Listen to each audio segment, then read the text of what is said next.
shot, please. Don't sweat the technique. সম্প্রতি বিল গেটসকে চা পরিবেশন করে বেশ জনপ্রিয় হয়ে উঠেছেন নাগপুরের ভারতীয় এই চাওয়ালা। তার চা বানানোর ভিডিও সোশ্যাল মিডিয়ায় আসার পর থেকে ঝড় তুলেছে পুরো নেট দুনিয়া। তিনি মিডিয়াকে জানিয়েছেন ভিডিওটি ভাইরাল হওয়ার আগ পর্যন্ত তিনি মাইক্রোসফটের প্রতিষ্ঠাতাকে চিনতেন না। তিনি বলেন, আমি জানতাম না তিনি কে। আমি ভেবেছিলাম যে তিনি একজন বিদেশি লোক, তাই আমার তাকে চা পরিবেশন করা উচিত। পরের দিন যখন আমি নাগপুরে ফিরে এলাম, বুঝলাম কাকে চা দিয়েছি।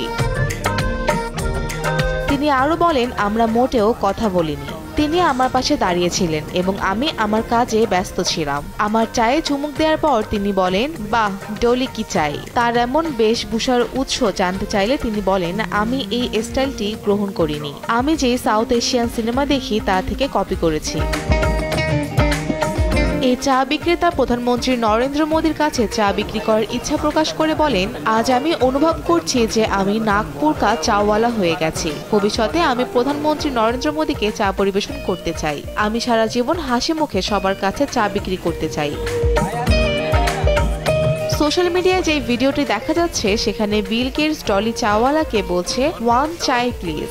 চা বিক্রেতার চা তৈরির এই অভিনব পদ্ধতি চোখে লাগার মতো। এটাকে তার সিগনেচার স্টাইলও বলা যেতে পারে। ভিডিওটি নেট দুনিয়ায় আসার পরপরই লাখ লাখ ভিউ পেয়েছে।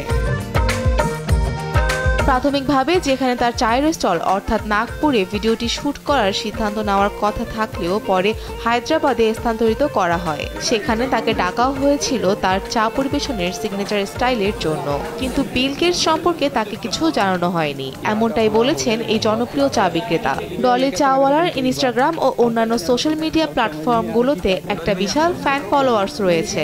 দেশ বিদেশ থেকে মানুষ আসে তার হাতের চা খেতে ও ইন্টারভিউ নিতে। চা বিক্রি করে পেয়েছেন অ্যাওয়ার্ডও। ফৌজিয়া ফারিহা, দেশ টিভি।